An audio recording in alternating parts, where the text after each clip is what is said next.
trabalho dignifica, é assim que nos explica o brifão que nunca falha. É ou não é? Diz-te toda a verdade, é que só... Bienvenidos a bordo. Tenemos el bono de los 5.000 pesos, una medida típicamente cristinista, que Macri ha firmado con alguna ligereza, sobre todo para ciertos empresarios o ciertas empresas que no calculaban esta decisión arbitraria y casi demagógica del presidente, por lo menos para los intereses de esas empresas. Porque, por ejemplo, hay empresas que firmaron paritarias, acuerdos con su personal o con su gremio, con la cláusula gatillo. Esto es, recomponen los ingresos de acuerdo a la suba de la inflación. Y además se comprometieron y firmaron a dar un bono de 3.000 pesos porque les iba más o menos bien o porque se comprometieron a eso. Pero ahora tienen que cumplir con la cláusula gatillo, dar los 3.000 pesos que prometieron para fin de año y además tienen que dar los 5.000. Y hay empresas que no están en esas condiciones. Y como no lo quieren pagar, los empleados dicen que les corresponde que se lo paguen y si no van a la huelga. O sea que, sí, el presidente es un fabricante de conflictos porque con la plata de los otros es particularmente calificado, generoso.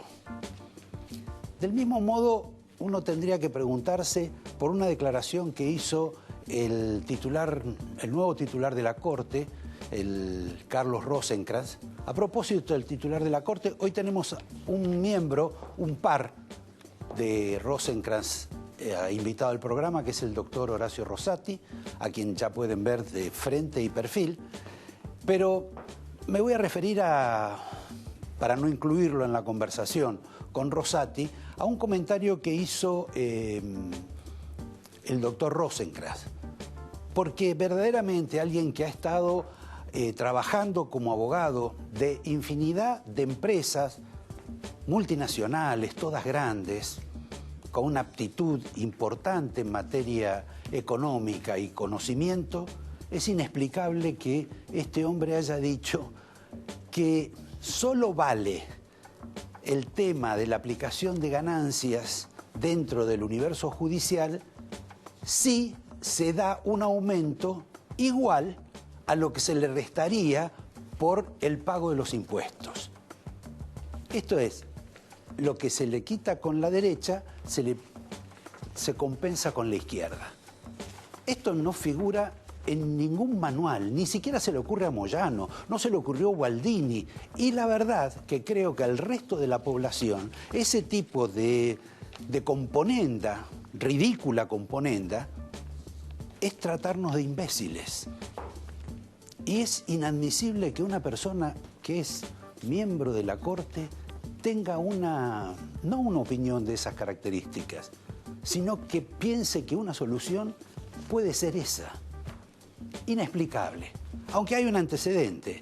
Creo que en el Banco Provincia, como tenían que aplicarles determinados impuestos, se los compensaron. Total, es la plata de todos, menos la de ellos. Les doy un nombre porque en la Corte, ya que estamos hablando del tema de la Corte, en algún momento va a ingresar una mujer.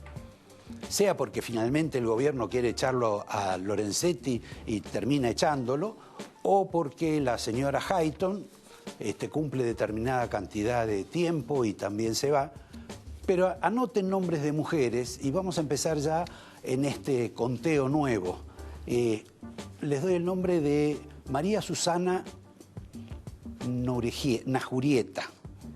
Es jueza de la Cámara de Apelaciones. Ha sido para el vulgo Premio Conex. Anótenla. Es parte de algo que va a venir en algún momento.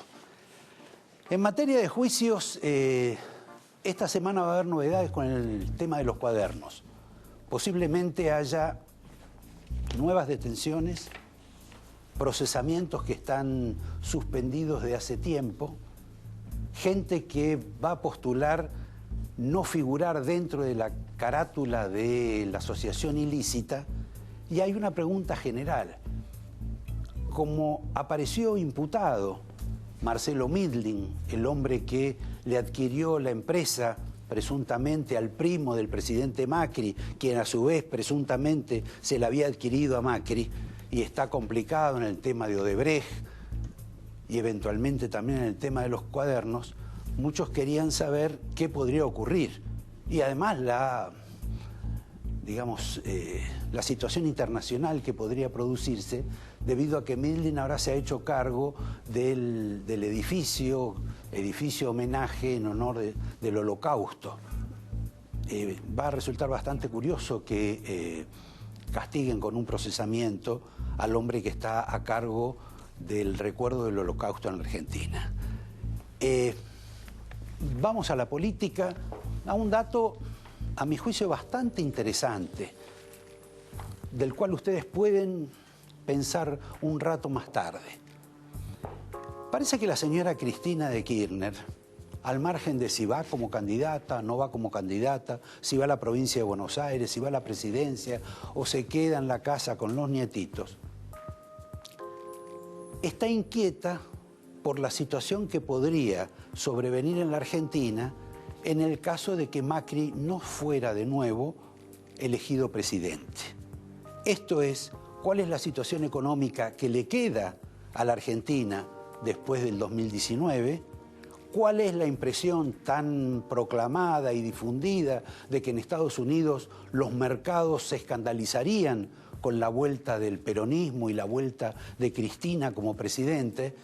¿Y cuál verdaderamente es el grado, la magnitud de este acontecimiento si se llegara a producir? ¿Qué hizo Cristina?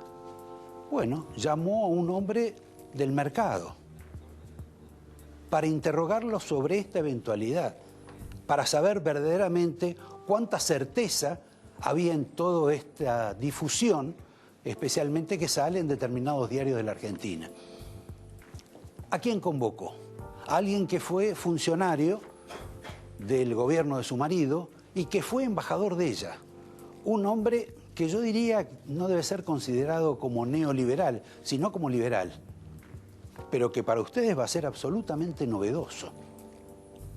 Ella convocó a Guillermo Nielsen para que Nielsen le explique verdaderamente si la Argentina va a tener esa cantidad de problemas, ese aislamiento monumental que se imaginan en el caso que ella pudiera ser de nuevo presidente o que el peronismo se hiciera cargo del poder. Esto me parece que es una noticia importante. No tanto la versión que hay sobre una especie de pacto secreto que hay entre Cristina, Moyano y el Papa. Esto es, los tres juntos, con sus distintos grupos o fuerzas, para los acontecimientos electorales del año que viene. Uno, como ustedes saben, pone la plata, tiene mucha experiencia, le puso plata a Menem, le puso plata a Néstor, no va a tener problemas en ponerle, le pone plata Independiente, ¿cómo no le va a poner plata a una sociedad de estas tres figuras? La otra pondría el espíritu. ¿Qué otra cosa puede poner el titular del Vaticano? Y Cristina podría poner, quizá, los votos. Es una alternativa interesante porque hay una versión periodística que dice que el Papa avala una conjunción de estas características siempre y cuando los participantes, las primeras figuras, hagan un renunciamiento a no postularse. Bueno, lo que no se sabe es a quién él ofrece como candidato. El que estaba muy cerca de él está contento porque ha habido elecciones en la Villa 21.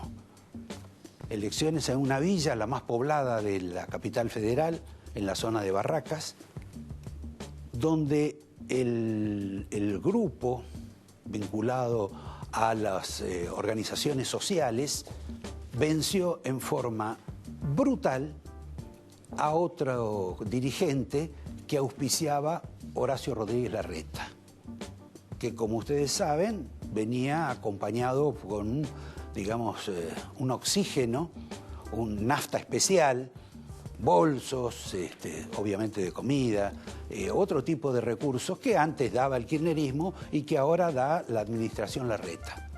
Pero ahí perdieron, realmente fueron casi duplicados los votos de estas organizaciones de techo, tierra y trabajo contra el candidato de Rodríguez Larreta.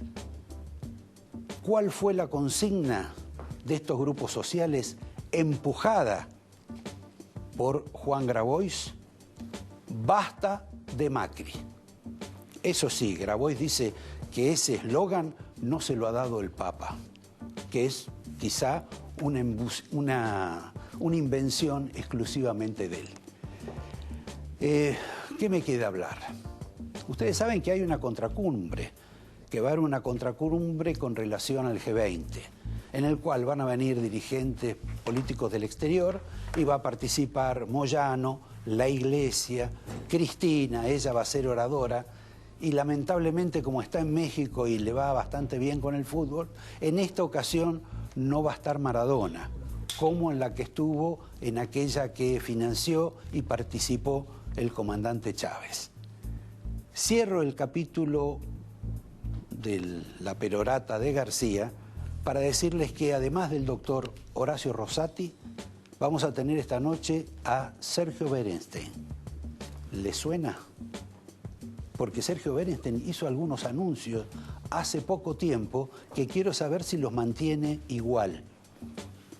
Y por último, y no por menor importancia, un periodista, quizá uno de los conurbanólogos más importantes de este país. Alguien que conoce la provincia de Buenos Aires de arriba para abajo y que él nos va a contar, porque la señora Vidal a este tipo de programas en general no viene, qué es lo que va a pasar con la señora Vidal y si la señora Vidal va a tener presupuesto base cero como es el que arregló Duhovne y Macri con el Fondo Monetario. Antes de empezar con el doctor Rosati, les quiero dejar una perla humorística del enfrentamiento que desde una tribuna, como vendedor de bonos, en la década del 90, Mauricio Macri peleaba, para decirlo en algunos términos, con el Grupo Clarín. Todo por plata, como él mismo lo confiesa, y por el interés de un club que enamora tanto a este señor que está acá como al presidente Macri, Boca Juniors. En un minuto atiendan esto, que es una joya rescatada por la producción. Qué mal que viene de Clarín, ¿eh? Ni lo escucho, no levantó la mano una vez, viejo. Qué mal que debe andar. La señora de Noble debe estar escasa, ¿no? Mañeto, ¿qué le pasó esta vez? ¿Qué pasó, Mañeto? ¿Se la está gastando toda en el Deportivo? ¿Van a sacar? Vamos, viejo. 100 de Clarín tengo que tener. ¿Dónde está Clarín? ¿Dónde está el señor Trana? ¿No podemos poner 100? ¿Para elegir un buen palco? ¿No? ¿110 no? ¿105? No despreciamos nada. ¿105? 105, viejo. Es lo que gastamos nosotros cada vez que publicamos el precio de las entradas. 5 lucas en Clarín, viejo. No te cuesta nada. Ya el domingo lo recuperaste cuando decimos cuánto van a entrar de Gimnasia de Grima de la Plata.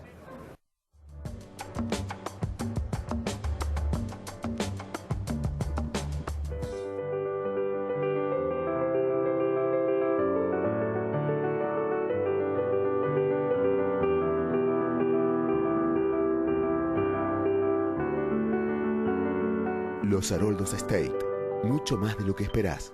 Los Haroldos, vinos con Ángel. Auspician la mirada.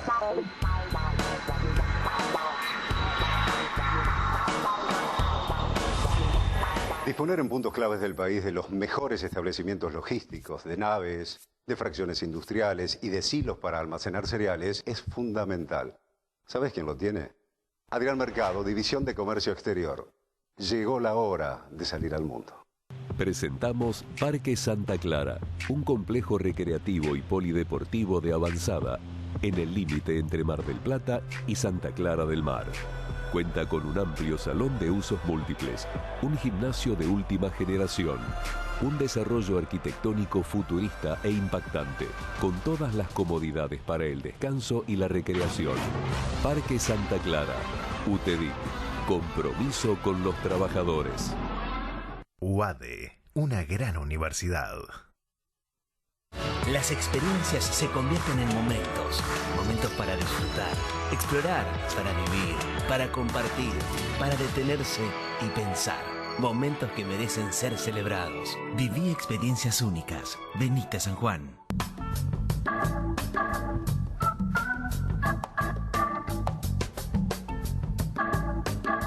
A veces para ganar, más vale jugarla de callado.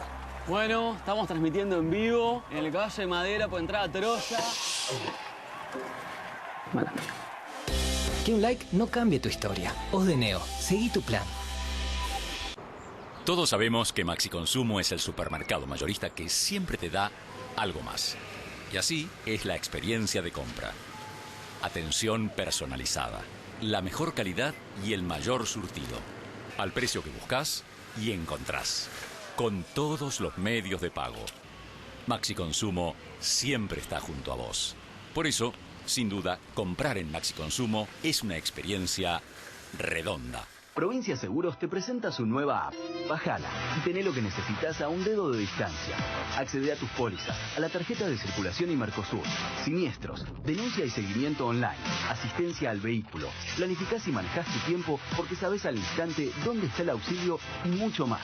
Todo lo que necesitas a un dedo de distancia. Nuestro compromiso es con vos. Provincia Seguros, una empresa del Grupo Provincia. Nacimos en Argentina, crecimos en Latinoamérica y nuestro mercado es el mundo. Arcor, alimentando momentos mágicos.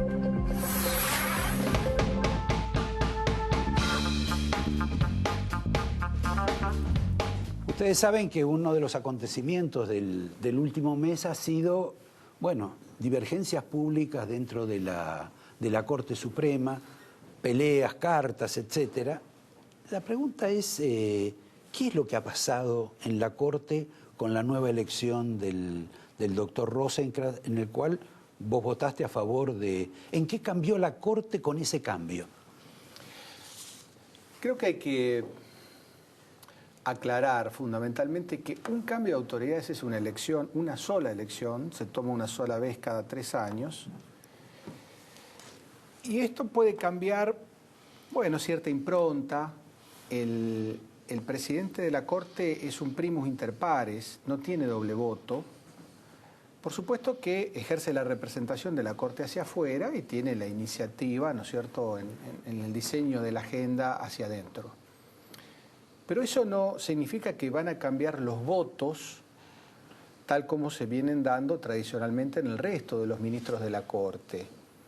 Porque si uno pensara que al cambiar el presidente cambian los votos, se imagina que cada 3 años el que votó en favor de una circunstancia, un tema laboral, previsional, cambiaría el voto. ¿Cómo le explicaría uno a la comunidad que cambió el voto porque cambió un presidente? Perdóname, pero el gobierno debe haber imaginado que esa mayoría presuntamente automática que tenía antes Lorenzetti, ahora iba a ser modificada por otro tipo de mayoría automática.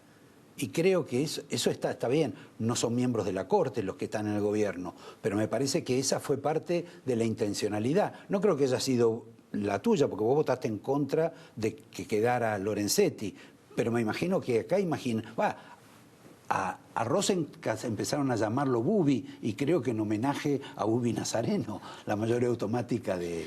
Bueno, quien haya imaginado eso no solo está en un grave error, sino que desconoce absolutamente cómo es el funcionamiento de un órgano colegiado como es la Corte. ¿Cómo puede explicar un ministro de la Corte que venía votando en un determinado sentido que cambia el voto porque cambió el presidente? Esto es como de ser, de comer carne, pasar a ser vegetariano porque... Bueno, es bueno para la salud. Es bueno para la salud, sí. Pero porque resulta que campeón del torneo de la AFA sale un equipo y no sale el otro. Eso es no conocer cómo funciona la Corte. Y además sería muy difícil de explicar a la comunidad. Cuando un ministro de la Corte cambia un voto, que venía sosteniendo tradicionalmente, tiene que explicarlo. Un ministro de la Corte puede cambiar un voto porque las circunstancias cambian, porque la ley vigente cambia. Lo que no puede hacerlo es cambiar porque cambia el presidente del cuerpo.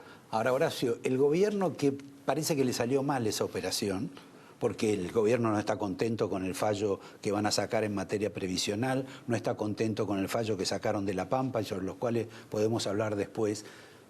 Pero como no está contento de eso, dice que ahora lo que ellos, de rebote, sin saber, inconscientes, por desinteligencia, por desidia y sobre todo por ignorancia e incapacidad de sus operadores, terminaron instalando una mayoría peronista, que la personifican en vos, en Maqueda y hasta en Lorenzetti. Bueno, yo no me hago cargo de, digamos, de lo que se puede pensar fuera de la Corte, pero asumiendo que alguien pudiera pensar de esa forma, hay varias cosas para decir. Primero lo dicho, es decir, un cambio de presidente no significa cambio de intención de voto de los ministros, porque eso sería muy difícil de explicar y uno estaría en una situación muy complicada de explicar eso. Sería algo incomprensible y hasta rayano en cierta conducta reñida con la moral, ¿no es cierto? Eso en primer lugar. Luego, la imaginación de las mayorías automáticas. Si algo no tiene esta Corte es una mayoría automática, porque depende de los temas, hay alineamientos, porque interpretamos determinadas normas sobre determinados temas de modo similar. En materia de federalismo se puede ver una línea clara, en materia de medio ambiente se puede ver otra línea clara, en materia previsional se puede ver una línea bastante clara, en materia laboral se puede ver otra línea, pero quienes forman mayoría en cada estos temas son distintos, es decir, que no es siempre los mismos 3 o los mismos 4. Y con relación a lo de peronista o no peronista, todos tenemos un origen.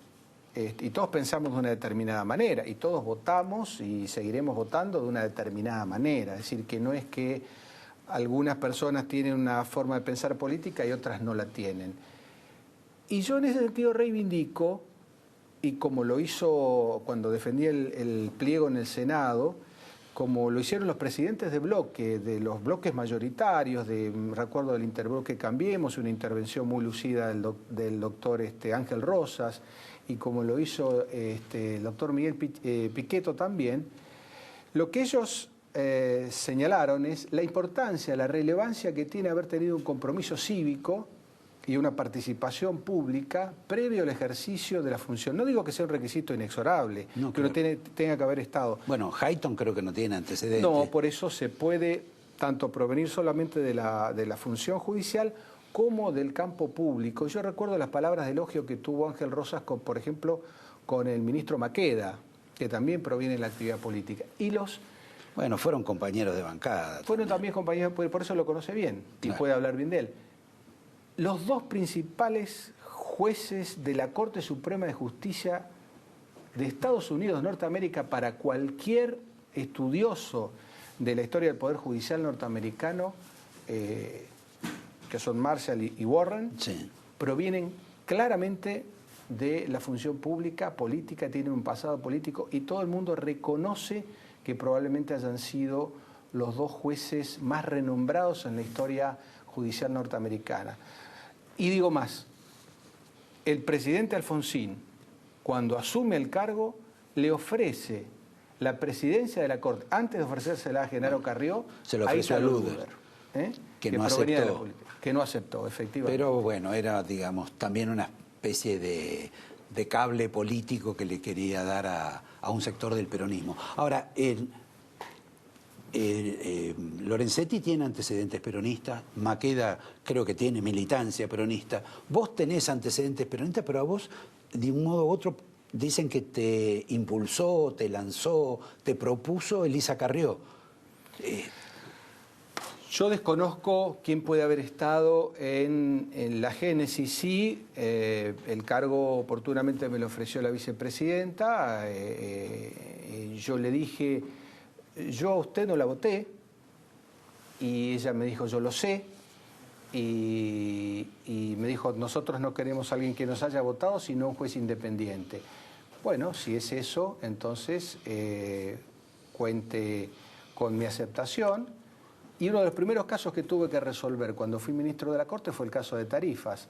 Ahí también la confusión de, porque lo propuso el presidente Macri, entonces va a votar conforme a la expectativa que tenía el gobierno.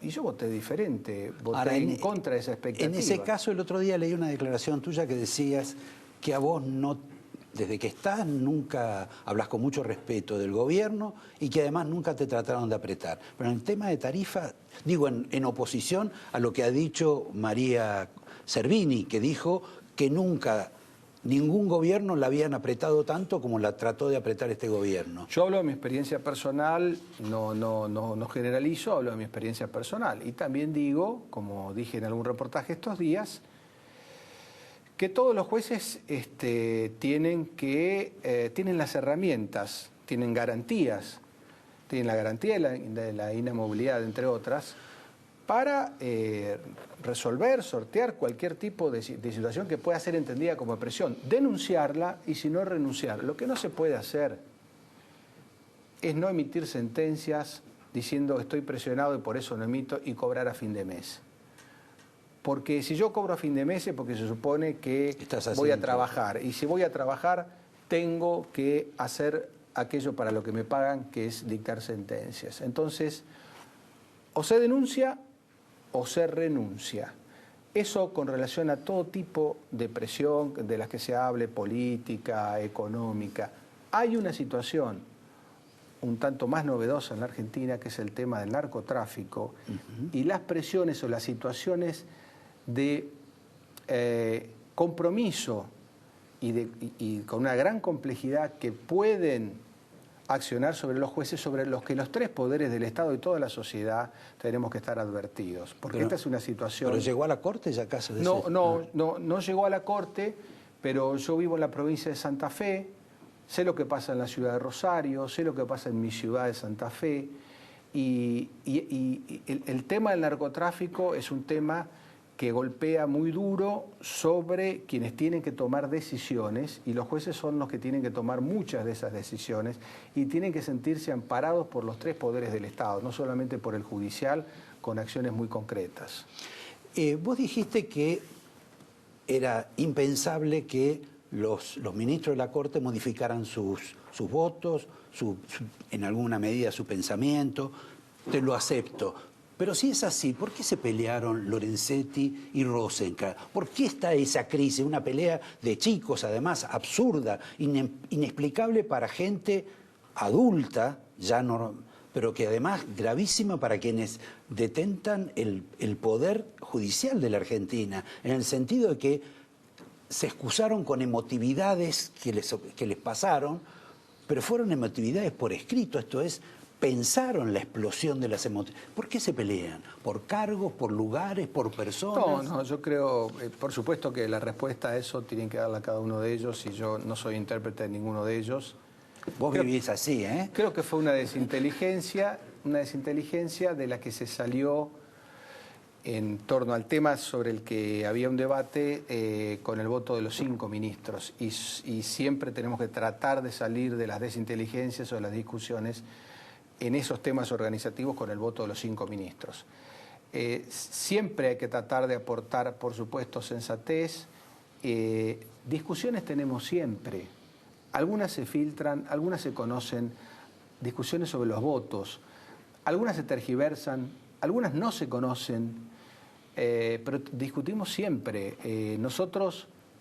Yo he participado en 2 años y medio más de 100 acuerdos.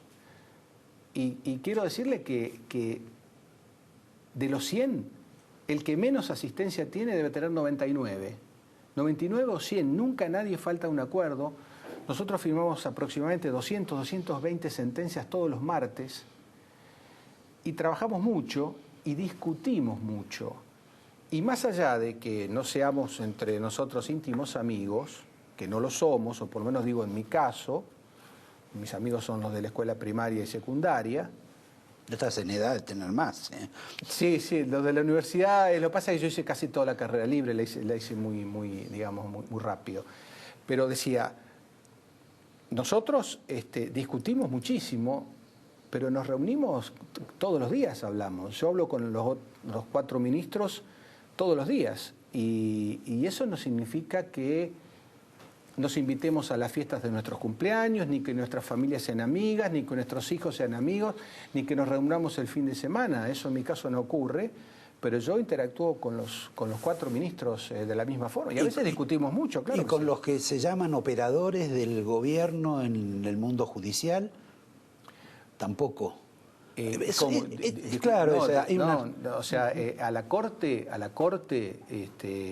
los que se llaman, uno lee que son operadores judiciales, en mi caso, yo hablo de mi experiencia personal, no tienen ninguna llegada, ninguna cabida, ni llaman, pienso que cada uno conocerá cómo es la personalidad de los otros. Está bien, vos no los recibís, no los ves, etcétera, pero sí sabés que operan. En ese aspecto, ¿operan a favor de ellos o a favor de Macri? Porque en el caso, por ejemplo, de que Macri quiere que ustedes se ajusten el salario, le ajusten el salario a la gente que está ahí, que no den aumento, que se achique todo esto. ¿Ellos qué hacen? ¿Hacen de correveidile nada más? ¿O eso se refiere nada más a lo que puede hablar el presidente de la Corte con la señora Hayton y el presidente de la Nación? No, nosotros tenemos muy claro qué es la división de poderes y tenemos muy claro que las decisiones que se toman al interior de la Corte y del Poder Judicial las decidimos nosotros 5, con las mayorías del caso. Así es que a una persona que se llame operador podrá, no sé, hablar con alguien, decir algo, pero después la decisión la tomamos entre nosotros 5, la firmamos y cada uno se hace cargo de lo que se tiene que hacer cargo. Es decir, que no hay ningún tipo de excusa para decir por qué uno decidió de la forma que decidió. Ahora, el gobierno llegó a avanzar sobre ese tema con Duhovne, con el jefe de gabinete, y le reclamó y además cuestionó al secretario de la Corte, que vendría a ser como el 6º, ¿no?, de los 5, que es este señor de Marchi.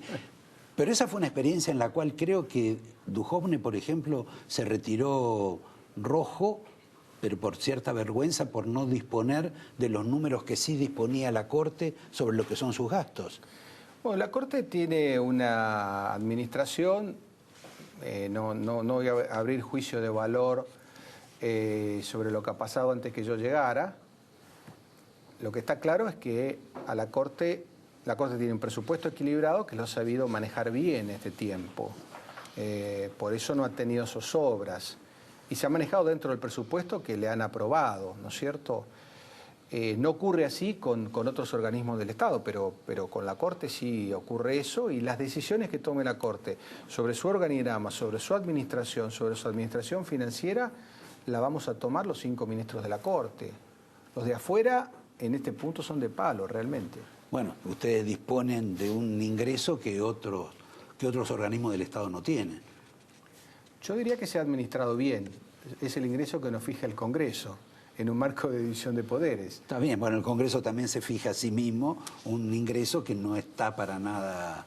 Pero a veces no alcanza a otros organismos, ¿eh? Se le fija y después no se administra bien. En ese caso nosotros tenemos algunos recursos que son propios y algunos recursos que vienen del Tesoro Nacional. Y bueno, hasta ahora nos ha alcanzado. Si hay que hacer modificaciones en el organigrama administrativo, de control, de auditoría, lo haremos nosotros 5.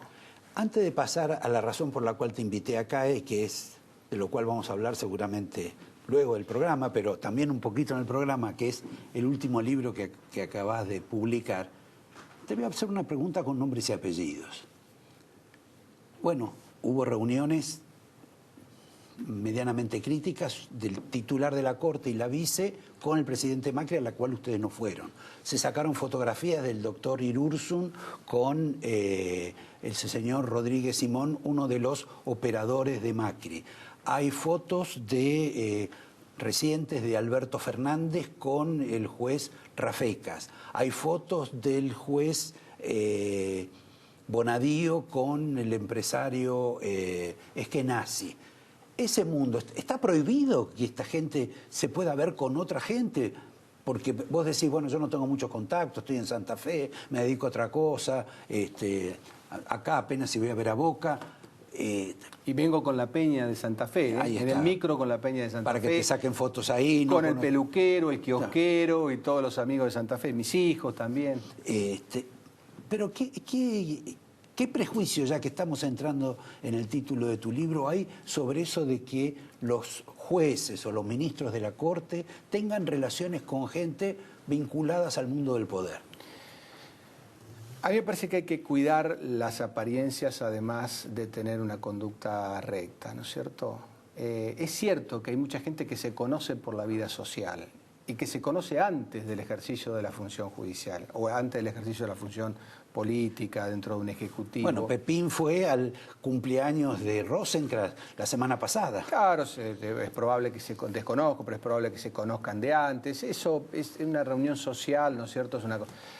Cuando uno ya se reúne de modo más privado, aunque yo no llamaría privado una reunión que uno está en un bar, ¿no es cierto?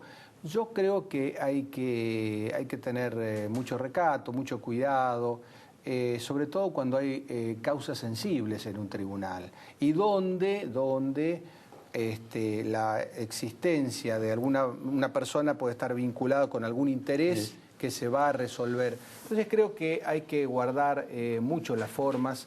Se espera de la conducta del juez, por lo menos esto, el cuidado del fondo desde ya, pero también de las formas. Bueno, vamos al libro, un par de preguntas para que si me lo mostrás un poquito. Es un libro medio, no digo raro, pero poco imaginable para un ministro de la Corte, que está sobre el prejuicio, que es el rechazo a lo diferente, a Frankenstein, digamos, a lo feo en realidad. ¿Qué te motiva esto? Porque vos un día te escribiste 2 tomos o 4 sobre Boca y ahora escribir casi sobre filosofía del derecho en algún sentido. Bueno, a mí lo que me motivó es ver a uno de mis hijos y después vi que todos los niños antes de ser, digamos, antes de entrar al sistema cultural que todos compartimos, no tienen la sensación de rechazo que tenemos los adultos en la vinculación que se hace entre lo estético y lo ético. Es decir, esa asimilación entre que todo lo bello, conforme un criterio de belleza dominante en una sociedad, es bueno y todo lo feo es malo. Yo veía que mientras yo leía Frankenstein, mi hijo mayor no tenía miedo al monstruo, lo dibujaba con una sonrisa. Después veo que las conductas de repulsión o de rechazo que tienen que ver con lo estético no son compartidas por los niños, que tienen una mirada más virginal. En la propia novela, el monstruo se puede comunicar con una persona ciega, porque no tiene ese rechazo. Con un niño, con una persona ciega, pero siente el rechazo del adulto. El adulto dice, esto es desconocido, esto es feo, esto consecuentemente es malo. Pero el adulto viene con el prejuicio de su propia niñez. Sí, pierde en algún momento la mirada virginal, pierde esa mirada y empieza a compartir el concepto, digamos, de la mayoría de la población. Y entonces lo que hace el monstruo en la novela es le pide a su creador que le construya una mujer monstruo para no vivir en soledad, ¿no es cierto? Entonces, hoy, un libro que tiene 200 años, este año está cumpliendo 200 años, el Frankenstein, nos plantea todo este tema de la exclusión basada en el prejuicio estético que se ve en el bullying y en otras manifestaciones más sofisticadas, más Bueno, sutiles. pero también tiene, por lo menos, no es que yo lo haya inventado, pero creo haber leído una conferencia o un discurso de Humberto Eco que habla de que más que un prejuicio es como una especie de idea política, porque marginar a lo feo, al de otra raza, al de otra religión, a la discriminación, en realidad es una forma de separarse y de reconocerse entre sí los que se oponen a esos. El tema es cuando hay agresión sobre el otro, no inevitablemente preservación de una identidad, sino intento de destrucción del otro, y ahí yo creo que entramos en una situación mucho más compleja. El otro tema que toma el libro que refiere a la novela de Frankenstein es el tema del avance de la ciencia. 200 años atrás era ciencia ficción pensar que se podía construir con restos de seres humanos un ser humano o un hombre artificial. Hoy los trasplantes de órganos, la supervivencia que se extiende en el tiempo, el libro de Harari habla de que dentro de muy pocos años vamos a tener un promedio de edad de 100, 110, 120 años y vamos a tener un mundo fuertemente diferente. Y a esa idea de que la vida solo la crea Dios, por eso el moderno Prometeo como subtítulo de Frankenstein, hoy vuelve a tomar una cierta actualidad, los límites de la ciencia. Bueno, te pido por favor que lo dediques, te voy a regalar mientras, a ver si podemos hacer varias cosas al mismo tiempo, te voy a regalar el angelito y marcador de la casa. Cuando uno pasa determinada edad es difícil hacer varias cosas al mismo tiempo. No sé si esa lapicera escribe, pero esta seguro que sí. Bueno, vamos con esta. Te voy a dar el vino y te voy a preguntar, ¿esto está referido a la belleza, a la estética? Sí. ¿Y el prejuicio sobre los otros? ¿Qué son? ¿Otros tomos que vas a escribir? Sí, vienen 2 tomos más. Firmé contrato para un libro sobre la inmortalidad y otro libro, o sea, 2019 y 2020, que va a seguir esta misma saga, ¿no? Bueno, lo dejamos ahí, como decía nuestro amigo Bernardo.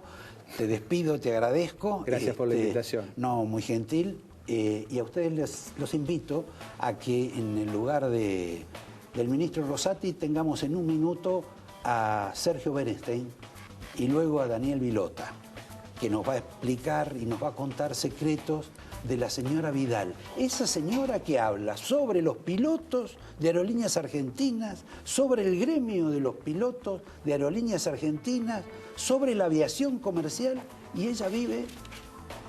¿Dónde vive? En un refugio aéreo. Curioso. Pero en un minuto empezamos con Berenstein. Gracias, Horacio. Gracias. Muy gentil.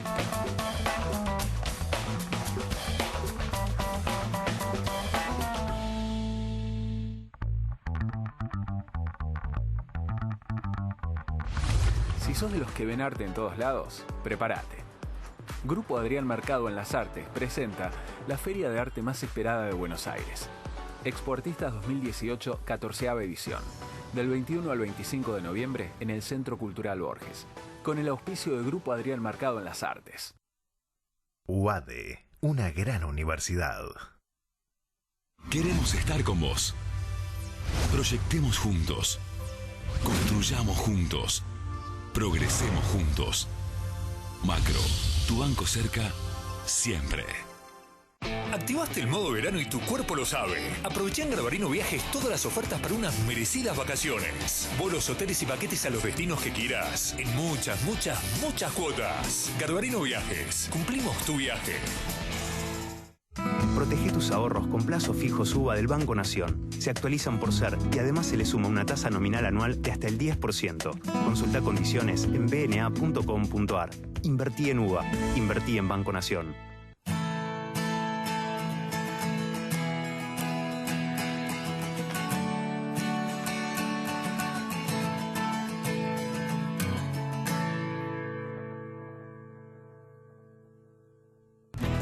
La ropa limpia es esencial para arrancar el día. Cuidar la limpieza entre todos es esencial. Esencial, limpieza total. Limpia y saca todo tipo de manchas, resalta los colores, perfuma tus prendas. Y para eso está Esencial, que lo hace posible. Esencial.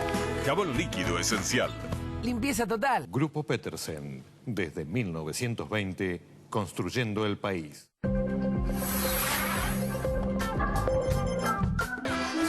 Esto es un infierno. Hasta la temperatura, Rubén. ¿Tenés acidez? Tenés que tener Milanta. El antiácido masticable rápido, efectivo y con mejor sabor que nunca. Milanta, apaga la acidez.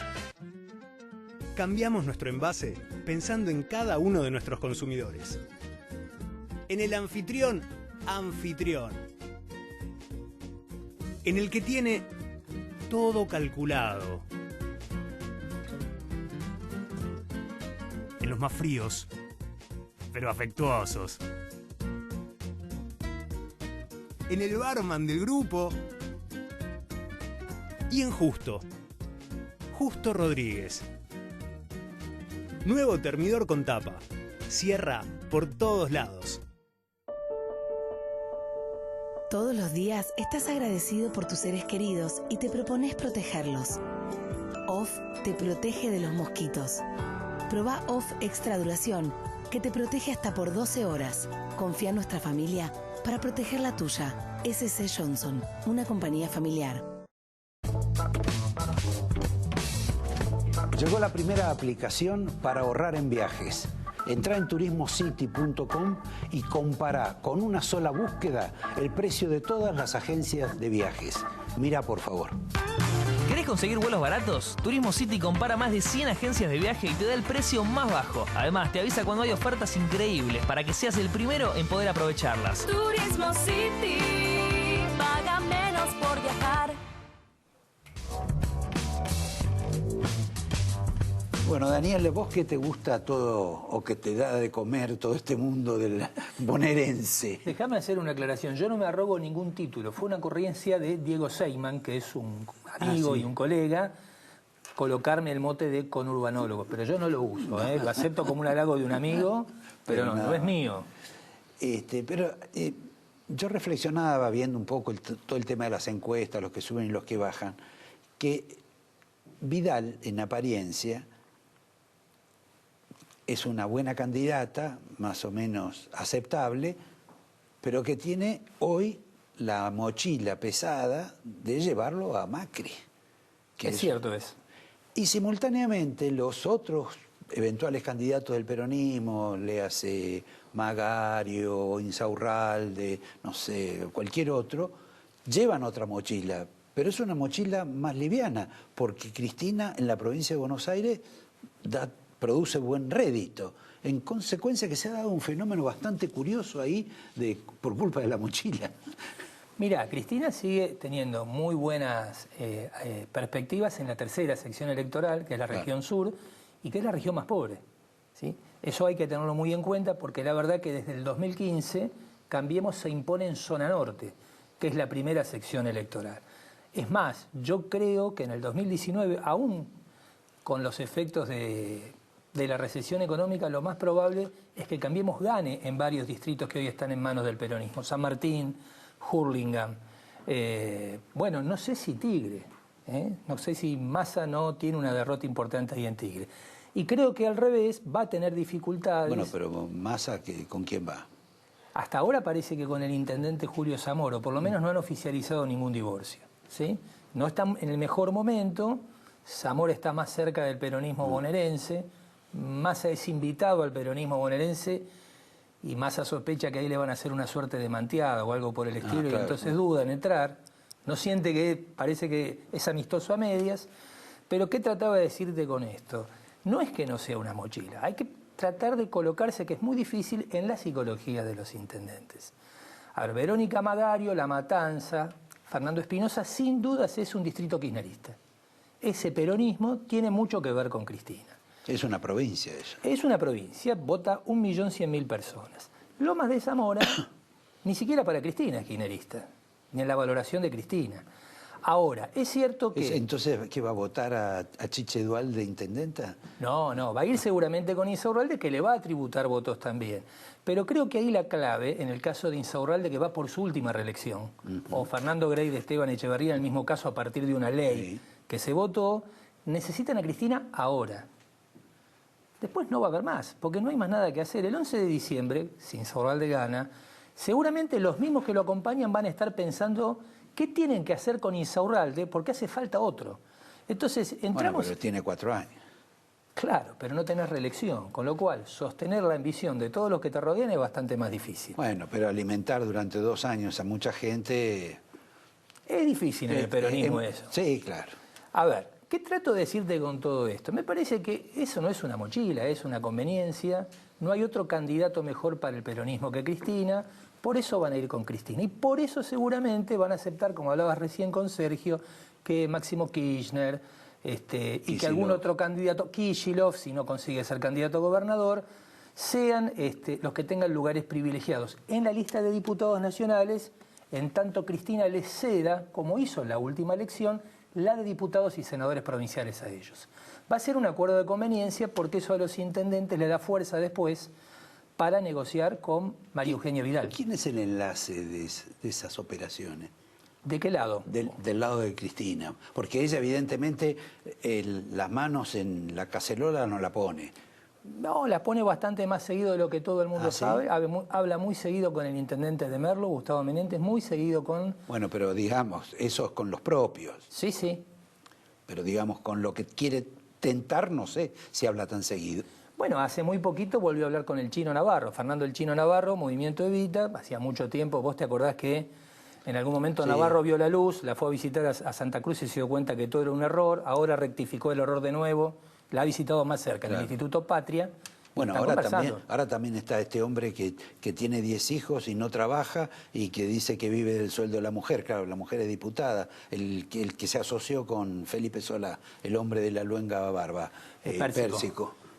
Bueno, pero no es una excepción, Pérsico. En Argentina hay mucha gente que no trabaja y que tiene varios hijos y que la mujer lo mantiene. En la política particularmente. Claro. Así que está bien. A ver, en todo ese espacio la discusión está centrada, como vos hablabas con Sergio, en si Cristina es o no candidata a presidente. Si Cristina ve que puede ganar, hoy las encuestas por lo menos no le niegan esa posibilidad, creo que no hay dudas que va a ser candidata porque no está en condiciones con otro de transferirle los votos. Felipe Solá... Ni al hijo. Yo creo que el hijo ahí sí puede producir un hecatombe con el peronismo bonaerense. Cuando se festejó el 17 de octubre en Merlo, estaba previsto que cerrara el acto máximo y los intendentes no lo dejaron hablar. Quiere decir que tampoco es todo tan limpio que Cristina da una orden y se cumple. Hay una tensión, ¿sí? Está claro que los intendentes necesitan a alguien que les sume votos y eso es Cristina. Pero Máximo y Cristina no entran en la misma valoración. O sea que, aparte del fenómeno, digamos, del ascenso o caída de las imágenes, vos me estás planteando que, por ejemplo, el hecho de que se haya tenido que ajustar el gobierno de Vidal y reparta menos sobres, obras, certificaciones, todo eso... Sobres va a repartir para las elecciones, claro, imagino. Con la boleta. Por supuesto. Con las urnas. La boleta la tiene que poner después cada uno. Bueno, no, la puede repartir antes también. Y la eso hacen los intendentes en general, sí. Un dato que por ahí tiene poca gente. Me dicen, no te lo puedo asegurar, sí, que en la última elección los intendentes le pidieron a Vidal 700.000 boletas de Cambiemos, en la tercera sección. Los peronistas. Sí, sí. Los de Cambiemos hubiera sido lógico.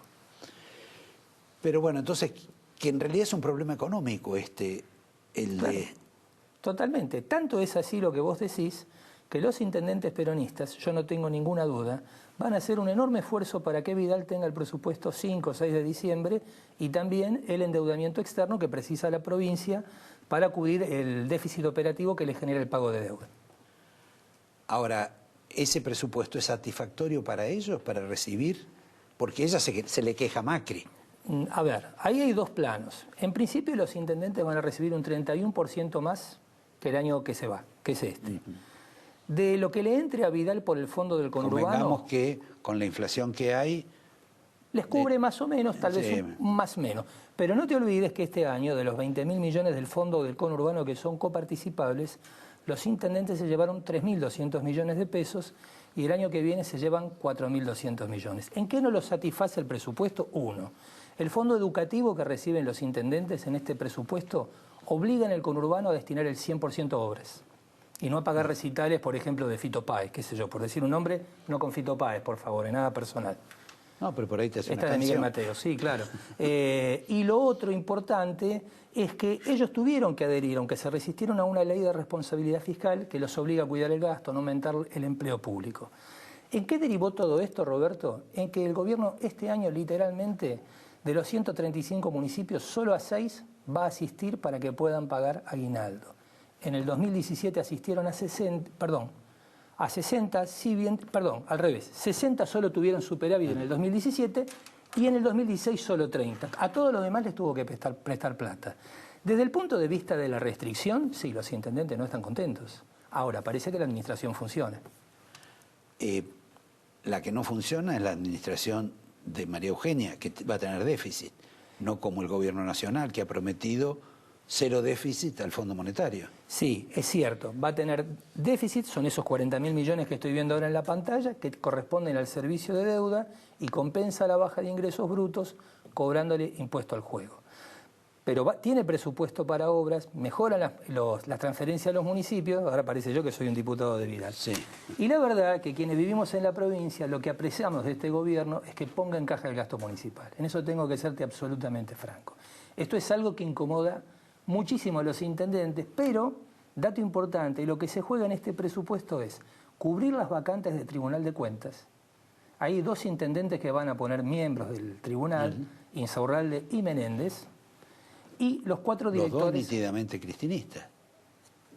Bueno. Si vos hablas con ellos te van a decir que no. Y afuera que sí, los intendentes son así también. Esto hay que decir. Claro. Y el bueno, banco... no es dura la vida de intendente. Absolutamente. No solo que es duro, sino que es muy gracioso. Sería para un programa muy largo. Claro. Escuchar sus quejas y verlos resolver después. Sí, los 2 te dirían que no son tan cristinistas como parece. Y los directores del Banco Provincia.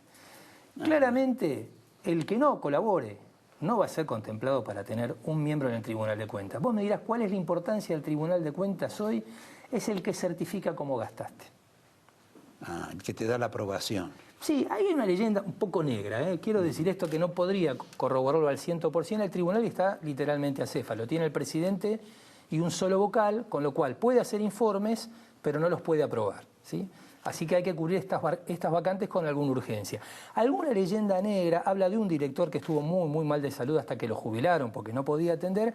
Me dicen que se aprovechó ahí alguna gente un poco pícara, ¿sí?, para resolver algunos papeles flojos del 2015 de Lanús y de Lomas de Zamora. Pero vuelvo a decir que esto lo ponemos en el término de la leyenda negra que rodea esos organismos. Y a esos municipios. Y a esos municipios también. Yo que no sé nada, ni mucho menos voy a pensar que soy conurbanólogo. Yo tampoco.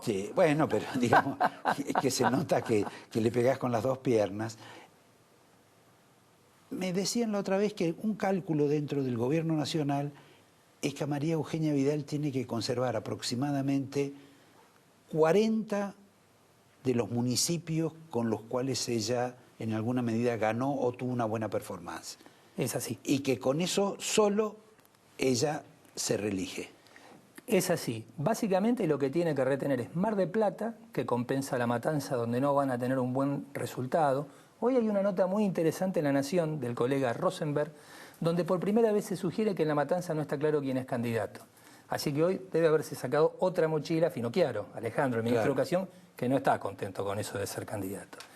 Y además necesitan conservar lo que tienen en la tercera, es decir, Lanús, Quilmes, Berisso, y les va a costar muchísimo en San Vicente, es una gestión de un dirigente radical que es muy pobre, es uno de los municipios que van a tener que asistir con el pago de aguinaldo. Te voy a dar la botella de vino de la casa. Ay, pero muy amable. Te voy a dar el angelito. Muy amable. Y te voy a preguntar, ¿cuál es la razón por la cual María Eugenia Vidal se metió en este tema nacional de Aerolíneas Argentinas, viviendo ella en una base aérea? Bueno, me parece que lo que está tratando de generar es, ya la otra vez se metió con el tema de las universidades públicas, una discusión sobre el gasto en la Argentina. Es muy largo de explicártelo, pues es bastante complejo, pero particularmente en las universidades del conurbano el gasto es muy alto, es muy baja la calidad educativa y, por lo menos en 2 casos que conozco, está sospechada de la fraguación de títulos. ¿Y los aviadores o aerolíneas con ella? Porque parece que se metieran en un tema nacional, con lo cual se alimenta la fantasía de que por ahí... Yo creo que trata de intervenir en auxilio de Macri, que necesita levantar la imagen. Yo creo que Vidal va a ser una gran protagonista de la campaña del gobierno nacional. El motorcito. El motorcito. Te agradezco, Daniel. A vos, fue un gusto. ¿Vos traes algo? Sí, un libro de un colega que lo presenta mañana aquí cerquita. Ah, mirá. Carlos Manzoni, no voy a poder asistir, es por Honduras al 5500. Bueno, pero es como si asistieras, promoviéndolo en este programa. Varios millones de personas le vamos a estar haciendo campaña a este señor en la presentación de su libro. Gracias a Vilota, que no va a ir. Pero la ausencia a veces produce mucho mejores réditos. Te agradezco mucho, los veo a ustedes el próximo lunes y que la pasen muy bien. Gracias.